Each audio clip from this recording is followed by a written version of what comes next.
C'est bien, on pourrait ouvrir nos Bibles dans l'Épître aux Hébreux. L'Épître aux Hébreux.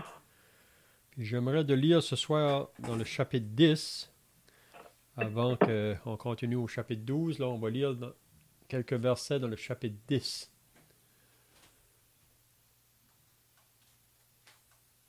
Puis on va lire à partir du verset 32. Hébreux 10 et le verset 32.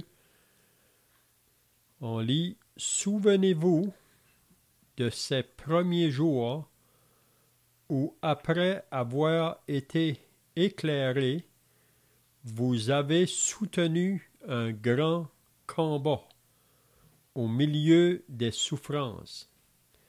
D'une part, exposés comme en spectacle aux opprobres et aux tribulations, et de l'autre, vous associant à ceux dont la position était la même. En effet, vous avez eu de la compassion pour les prisonniers et vous avez accepté avec joie l'enlèvement de vos biens, sachant que vous avez des biens meilleurs et qui durent toujours. N'abandonnez donc pas votre assurance à laquelle est attachée une grande rémunération. Car vous avez besoin de persévérance, afin qu'après avoir accompli la volonté de Dieu, vous obteniez ce qui vous est promis. Encore un peu de temps. Celui qui doit venir viendra, et il ne tardera pas. Et mon juste vivra par la foi. Mais s'il se retire, mon âme ne prend pas plaisir en lui. Nous ne sommes pas de ceux qui se retirent pour se perdre, mais de ceux qui ont la foi pour sauver leur âme. Maintenant, on va aller dans le chapitre 12. Chapitre 12, et on va lire à partir du verset 1. Nous donc aussi, puisque nous sommes environnés d'une si grande nuée de témoins, rejetant tout fardeau et le péché qui nous enveloppe si facilement, et courant avec persévérance dans la carrière qui nous est ouverte, ayant les regards sur Jésus, le chef et le consommateur de la foi, qui, en vue de la joie qui lui était réservée, a souffert la croix, méprisé l'ignominie, et s'est assis à la droite du trône de Dieu. Considérez, en effet, celui qui a supporté contre sa personne une telle opposition de la part des pécheurs, afin que vous ne vous lassiez point l'âme découragée.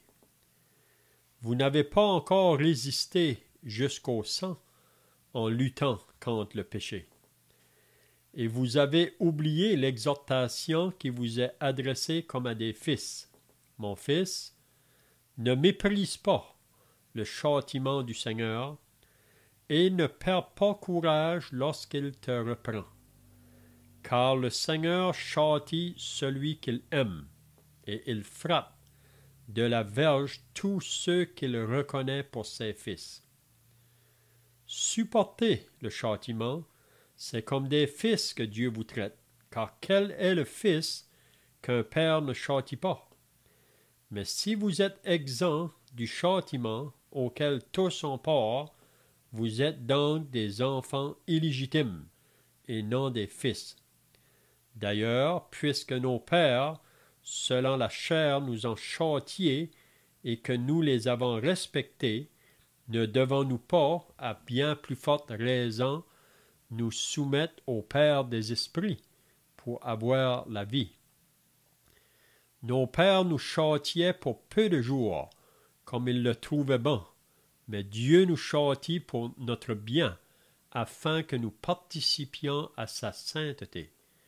Il est vrai que tout châtiment semble d'abord un sujet de tristesse et non de joie, mais il produit plus tard, pour ceux qui ont été ainsi exercés, un fruit paisible de justice. Donc c'est tout ce qu'on va lire dans la parole de Dieu ce soir, espérant que la parole va être une source de bénédiction pour chacun de nous. Donc, si vous étiez là la semaine passée, vous vous rappelez qu'on a terminé le chapitre 11 de l'Épître aux Hébreux, puis on avait remarqué depuis le début, là, quand on a commencé le chapitre 11, que c'est vraiment le chapitre des hommes de la foi, des hommes et des femmes de la foi qui ont marché longtemps avant nous. Puis il faut bien se rappeler à qui l'auteur de l'Épître aux Hébreux écrit. Il écrit à des croyants qui passent par des grandes difficultés ou des grandes épreuves, puis c'est toujours à cause de leur foi en Christ. Puis on sait qu'ici, cet épître-là a été écrit probablement 30 ans après que l'Église a commencé à Jérusalem. Donc c'est 30 ans plus tard de vie chrétienne, si on peut dire. Puis la raison de cette lettre, c'est pour encourager les chrétiens à ne pas relâcher. C'est pour encourager les chrétiens à persévérer. Parce que l'opposition, la persécution qui vient pourrait parfois abattre ou décourager le croyant. Mais qu'est-ce qu'on va voir dans le chapitre 12? Même on voit ça dans le début, là, que la vie chrétienne, c'est comme une course. Donc, on peut dire que la vie chrétienne commence le jour qu'on a mis notre confiance dans l'œuvre du Seigneur Jésus-Christ pour le salut de notre âme. Donc ça, c'est le début de la course. Donc chacun de nous qui sommes sauvés, on peut reculer en arrière puis se rappeler le jour quand on est passé de la mort à la vie. Le jour quand on a cru au Seigneur Jésus pour qu'il soit notre Seigneur et Sauveur. Puis à partir de ce jour-là, c'est une vie nouvelle. Vous vous rappelez que Paul a dit que si quelqu'un est en Christ, il est une nouvelle créature. Les choses anciennes sont passées, toutes choses sont devenues nouvelles, et tout cela vient de Dieu. Donc, il y a le début de cette vie-là, mais il y aura aussi la fin de cette vie-là comme chrétien sur la terre. Donc, depuis que le Seigneur nous a sauvés, depuis le premier jour, le Seigneur, maintenant, ce qu'il veut faire avec nous, c'est nous former à son image. Puis il veut produire en nous une vie de sainteté, une vie de pureté, afin que nous soyons des vases propres et utiles pour le service. Parce que chacun de nous qui sommes sauvés, on a été sauvés pour servir le Seigneur. J'ai jamais oublié, un frère disait, c'est 3 S. Sauvé pour servir le Seigneur. Mais il ne faut pas oublier qu'il y a un ennemi. On sait qu'on a 3 ennemis à combattre chaque jour. Le monde, le diable, la chair. Puis ces ennemis-là, vraiment, c'est de nous arrêter de faire du progrès ou d'avancer dans les choses spirituelles, ou nous arrêter dans la course chrétienne. Donc j'ai voulu lire dans Hébreux 10, là, juste pour rappeler que l'auteur de l'Épître aux Hébreux, dans cette lettre ici, il rappelle aux chrétiens ce qui s'est passé dans les premiers jours qui ont été sauvés. Puis il le faisait comprendre que vous avez soutenu un grand combat au milieu des souffrances. Donc, au début de la vie chrétienne, après qu'ils ont été sauvés, ils ont rencontré beaucoup de tribulations et d'oppositions. Beaucoup des autres ont perdu leurs biens. Puis même, ça nous dit qu'ils avaient accepté avec joie l'enlèvement de leurs biens. Sachant que vous avez des biens meilleurs et qui durent toujours. Donc, ils parlent de leur début, mais là, c'est 30 ans plus tard. Puis qu'est-ce qui arrive 30 ans plus tard? C'est qu'il y en a qui étaient au milieu des autres, qui marchaient aussi avec eux autres dans les assemblées, mais qui maintenant se sont détournés. Ils ont renoncé à ce qu'ils professaient pour retourner de nouveau dans le judaïsme. Puis probablement que ces personnes-là qui se sont détournées, là, ils font partie des autres pour persécuter les croyants. Donc ceux qui continuent, donc l'auteur de l'Épître aux Hébreux veut les encourager de ne pas abandonner et de continuer à persévérer, de ne pas relâcher, parce que Jésus a fait une promesse. Il va venir pour nous prendre avec lui. Puis on voit à la fin du chapitre 10, quand que l'auteur parle, là, il veut les encourager pour leur dire encore un peu de temps. Celui qui doit venir viendra et il ne tardera pas. Donc, Jésus l'a promis qu'il allait venir, donc il faut attendre. Il faut être patient. Puis il nous fait comprendre que le juste va vivre par la foi. C'est une vie de foi. Ce n'est pas une vie par la vue. Donc ce soir, on va commencer le chapitre 12. Donc c'est comme j'ai dit, c'est une course, la vie chrétienne. Puis on va remarquer là, au début du chapitre 12 que l'auteur exhorte les croyants à rejeter deux choses. Deux choses qui pourraient être un obstacle dans leur progression spirituelle ou qui pourrait être un obstacle dans leur course chrétienne. Vous savez, si vous lisez l'Épître aux Galates, quand Paul a écrit cette épître, il écrit à des croyants qui étaient arrêtés dans leur course. Puis la raison, c'est parce qu'il y avait des faux qui s'avaient infiltrés au milieu des autres après que l'Évangile avait été apporté là, après que des âmes avaient été sauvées, après qu'ils avaient commencé à courir la vie chrétienne. Mais là, on voit dans le chapitre 5 de l'Épître aux Galates que Paul leur dit, vous couriez bien, mais qui vous a arrêté pour vous empêcher d'obéir à la vérité? Donc, ils couraient, mais là, ils sont arrêtés dans la course. Donc, c'est ça qu'on verra ce soir au début du chapitre 12. Donc, il y a deux choses, puis peut-être qu'on pourrait penser de qu'est-ce que ça pourrait être à propos de ces deux choses-là qu'il nous dit, là, qui pourrait être un obstacle pour notre course chrétienne. Donc, c'est tout ce que je veux dire. Donc, on va commencer au verset 1 du chapitre 12.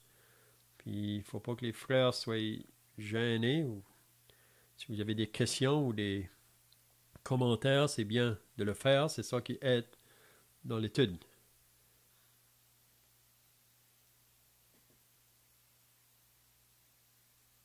Donc, qu'est-ce qu'il veut dire au verset 1 quand il dit « Nous donc aussi, puisque nous sommes environnés d'une si grande nuée de témoins. »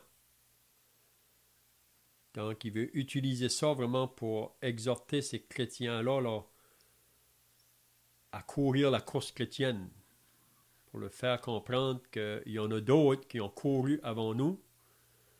Puis là, il nous dit qu'on devrait regarder à ceux qui ont marché devant nous, qui ne se sont pas laissés arrêter dans leur course.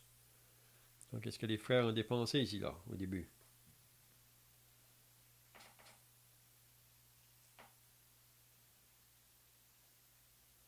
On peut voir une pensée ici que vraiment, rejetant toute fardeau de péché qui nous enveloppe si facilement et courant avec persévérance dans la carrière qui nous est ouverte. J'ai une pensée là-dessus que vraiment, que si quand on s'approche de Dieu, comme ça nous dit dans sa parole, approchez-vous de Dieu et le diable fuira loin de vous. Qu'est-ce que c'est qui peut nous empêcher d'avancer? C'est parce qu'on s'éloigne de Dieu. Mais si on s'approche de Dieu, on va avoir le regard sur Jésus, comme ça nous dit dans le verset 2. C'est là que nos regards sont pas placés pour nous empêcher de pécher et enlever le fardeau. Des fois, on peut se placer les fardeaux sur nous autres-mêmes sans consulter le Seigneur. Mais ayant le regard sur Jésus, le chef et le consommateur de la foi, on peut voir là vraiment que si nos regards sont sur le Seigneur Jésus, on va avoir la victoire.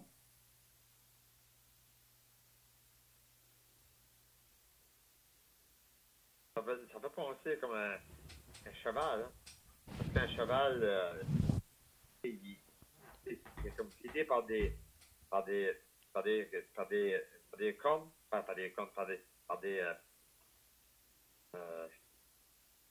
des choses. Si tu vires à gauche, tu vas virer à gauche. Si tu vires à droite, tu vires à droite. Il y a sur les yeux, il y a une affaire, il voit rien quand même. Quand il dit ça, tu vas penser à ça, quand il dit courir avec une persévérance de les carrières qui nous ont ouvert, ayant les regards de Jésus. Ça fait penser que lui, le cheval, quand il marche, il garde bien en la main.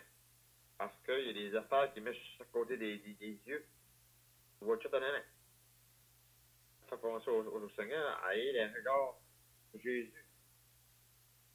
Qui subsiste la foi et l'amène à la perfection.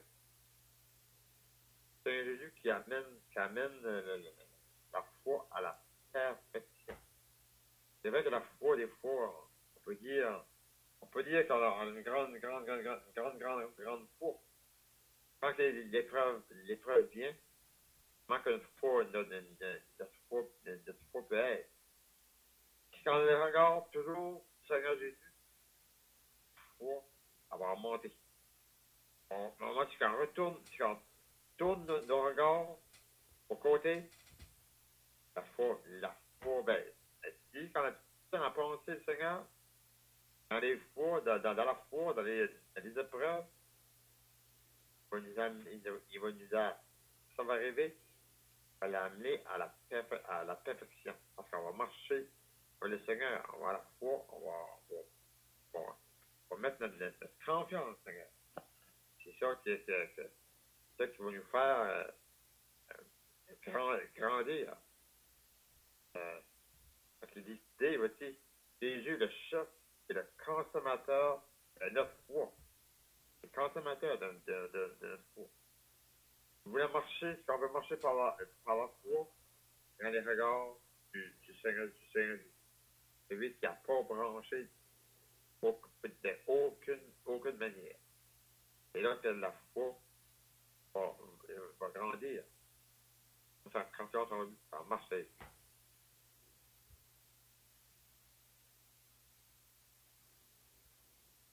Pour ça, il dit, en échange de la joie qui lui a été réservée, il a souffert la croix, méprisé et humilié. Il est assis à la droite du trône de Dieu. Ensuite dirige en effet celui qui a supporté contre la personne une telle opposition de la part des pécheurs, afin que vous ne vous lassiez point sans décourager. Le Seigneur a passé dans la souffrance. c'est amener quoi? C'est amener souffrance de la foi, mépriser, ignominie, assis à la droite du trône de Dieu. Dieu l'a élevé au trône. Donc, il dit, les Hébreux dit que, pas dit aux Hébreux, considérez ça. On va prendre ça en considération. C'est fait, celui qui a supporté contre sa personne une telle opposition, corps des pécheurs. C'est ce que vous ne faut, dans ce point, l'âme de courageux. Ouais, des fois, on vient de décourager.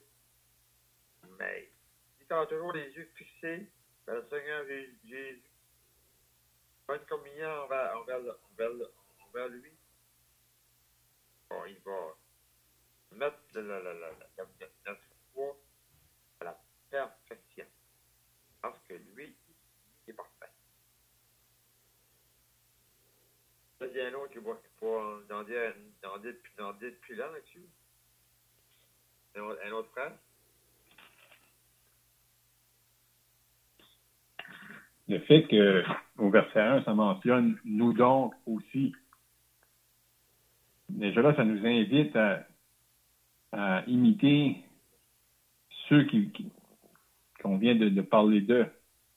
Ces personnes-là qui, à travers toutes les dispensations, ça a commencé au tout début avec Abel, puis par la suite, parce que si on se met dans le contexte, il y avait comme notre frère Léon a mentionné dans l'introduction, il y avait des gens, des Juifs, qui avaient professé le salut, qui avaient été parmi les croyants, et qui s'étaient retirés pour retourner à la loi, au judaïsme. Et là, ici, l'auteur de l'Épître aux Hébreux, lorsqu'il passe à travers tous ces hommes-là et ces femmes de foi, il va passer à travers les dispensations, il passe à travers la loi, mais il fait ressortir que ceux qui ont cru à Dieu, c'est ceux qui ont marché par la foi. Et là, il termine le chapitre 11 en disant que Dieu ayant en vue quelque chose de meilleur pour nous, afin qu'ils ne parviennent pas sans nous à la perfection. Donc, c'est comme si ces personnes-là sont morts dans la foi. Là, le chapitre 12 commence en disant « nous donc aussi ». Donc, c'est l'auteur des Épîtres aux Hébreux, lui, il s'inclut, puis il inclut les croyants à qui il écrit, pour dire que nous aussi, on est appelés à marcher comme eux, à imiter ces gens-là, qui ont marché par la foi, qui ont eu les regards vers Dieu.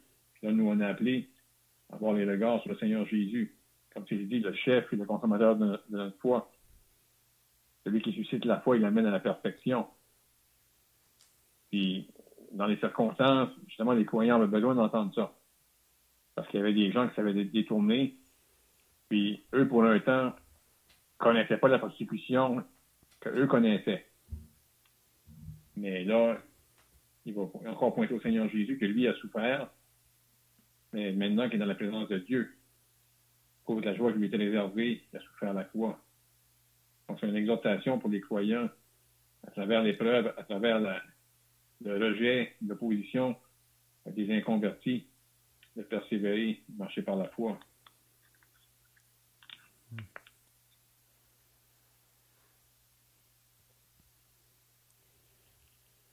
Donc, quand il nous dit « rejetant tout fardeau et le péché qui nous enveloppe si facilement ». Donc, l'auteur de l'Épître aux Hébreux dit aux croyants à qui il écrit, puis il parle aussi pour lui-même, il dit qu'on doit rejeter tout fardeau. Donc, qu'est-ce que c'est ça, les fardeaux? Puis ensuite, il nous parle et le péché qui nous enveloppe si facilement. Ça veut dire que ce sont deux choses qui peuvent être des obstacles dans notre course, qui peuvent nous empêcher de courir comme qu'on devrait courir. Hein? Je ne sais pas si vous avez déjà fait la course, mais quand on était jeune là, à l'école, souvent, on nous faisait faire la course. Puis il y a une chose vraiment que si on va faire la course, on ne doit pas avoir de fardeau sur nous. Mais c'est rare que vous allez voir quelqu'un qui va faire la course avec un fardeau sur lui ou une charge sur lui, parce que ça va l'accabler, ça va mettre des obstacles. Donc, qu'est-ce qui pourrait être le fardeau ici? Est-ce que les frères ont des pensées? Qu'est-ce que c'est, ça, les fardeaux? Est-ce qu'on peut voir dans la pensée, comme la parole de Dieu nous dit, de ne pas augmenter le fardeau de nos dettes? Des fois, on peut faire des choses sans consulter Dieu, puis sans prendre des directives de Dieu. Cela peut nous mettre un fardeau, puis nous empêcher d'avancer. On peut regarder aussi comme l'apôtre Pierre, quand le Seigneur l'a appelé de venir, il est parti puis il a commencé à marcher sur l'eau.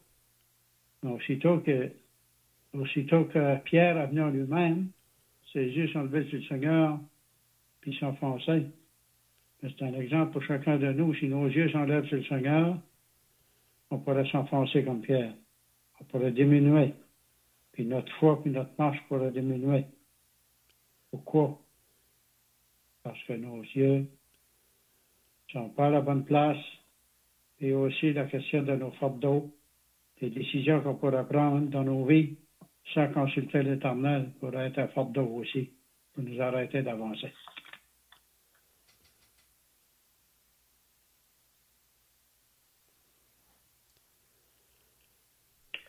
Ces fardeaux aussi, ça pourrait être aussi des choses du monde qui peut nous arrêter et nous faire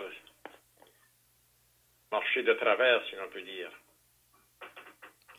Et lorsqu'on lit à propos de tous ces hommes de foi qui sont mentionnés dans l'Épître aux Hébreux, eux, ils n'avaient pas la parole écrite comme nous l'avons aujourd'hui. Et je crois que pour être préservés du péché, et ceux qui nous enveloppent si facilement parce qu'on vit dans un monde corrompu, c'est de se nourrir de cette sainte parole que nous avons entre nos mains. C'est une nourriture spirituelle qu'on ne devrait pas négliger.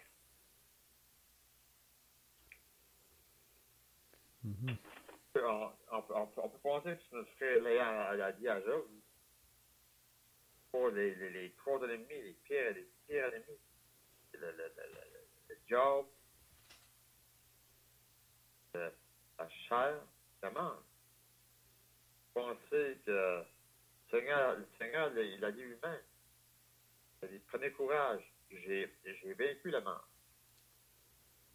Le Seigneur savait d'avance comment que le chrétien allait avoir de difficultés avec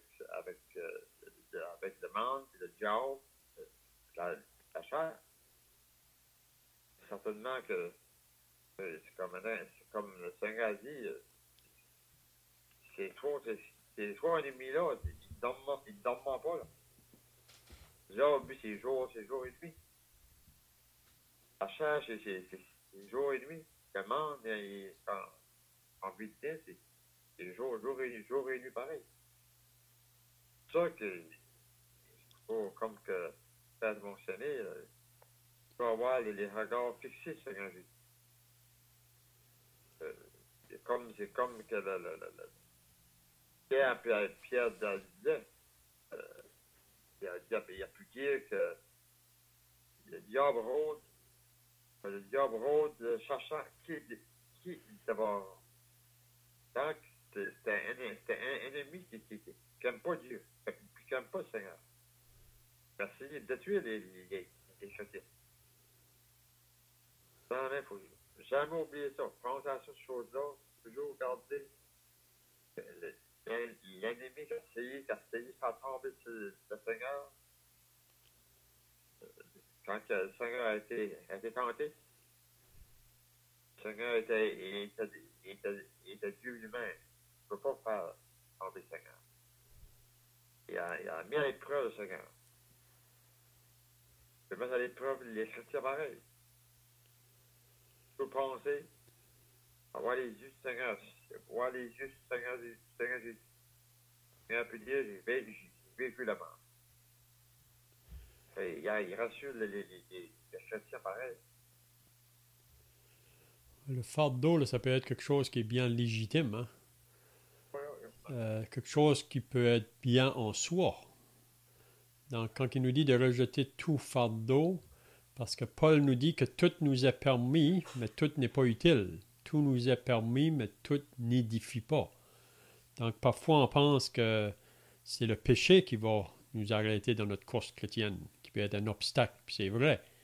Vous savez, le péché qui n'est pas confessé dans la vie d'un chrétien met un obstacle dans sa course. Il peut faire beaucoup de choses, mais si il y a du péché qui n'est pas confessé, le Seigneur ne peut pas l'utiliser parce que le vase n'est pas propre. Hein?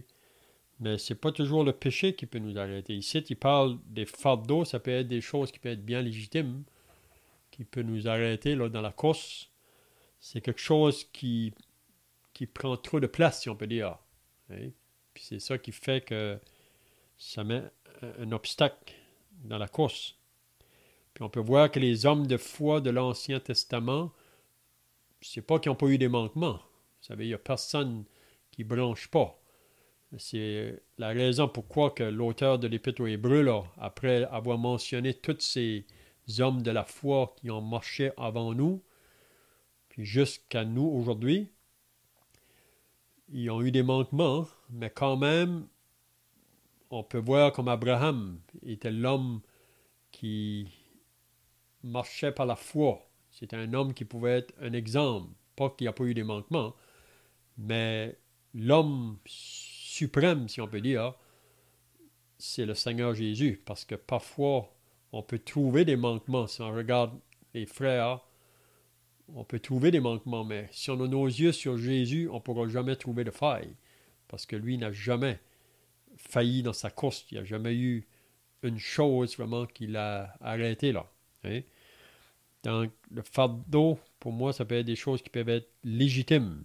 Ça peut être le travail, ça peut être la famille, ça peut être, on peut nommer plusieurs choses qui pourraient être un fardeau qui m'arrête de la course. Donc, il nous dit simplement de rejeter ça pour qu'on puisse courir cette course-là plus facilement. C'est ça qu'il veut nous dire. Hein? Puis là, il mentionne l'importance de où on va regarder, où nos yeux sont fixés. Parce que ça va faire toute une différence dans la vie d'un chrétien, là. C'est qu'est-ce qu'il regarde avec ses yeux. Parce que les yeux, c'est la lampe du corps que Jésus a dit.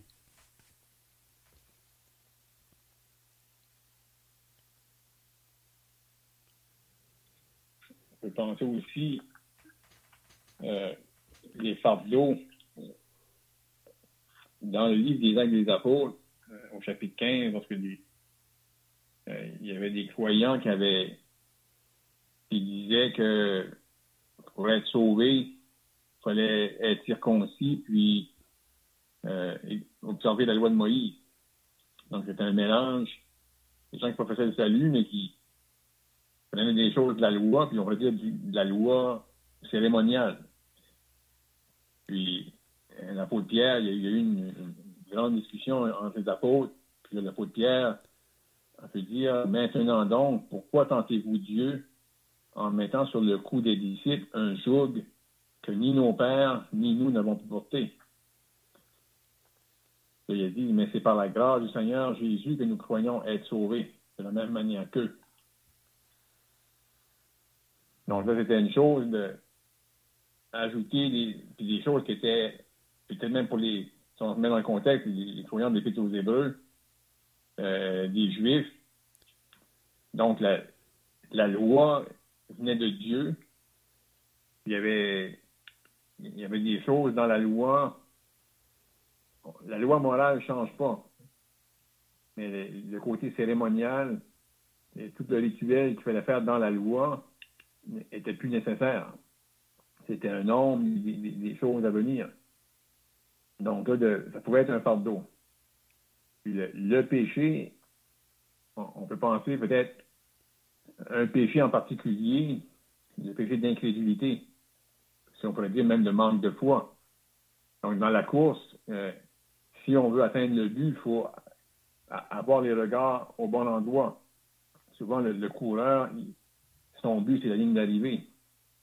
Donc ici, lorsque ça mentionne ayant les regards sur Jésus, c'est l'idée de détourner nos regards. C'est comme si quand il écrit aux croyants que dans cette période-là où ils étaient mis à l'épreuve à cause de ceux qui avaient quitté, leur regard était affecté. Ils regardaient à ces personnes-là qui avaient quitté, puis ils étaient troublés. L'auteur dit de rejeter tout fardeau et le péché qui nous enveloppe si facilement. On peut dire que c'est quelque chose qui fait que les regards sont détournés, puis on perd de vue l'objectif. On perd de vue le but. Il dit ayant les regards sur Jésus, puis ce mot-là, c'est de détourner nos regards pour les fixer uniquement. C'est vraiment comme si on fait demi-tour. Nos regards ne sont pas à la bonne place, mais là, on est exhorté à détourner nos regards puis les fixer sur Jésus. Celui qui suscite la foi et l'amène à la perfection. Mhm.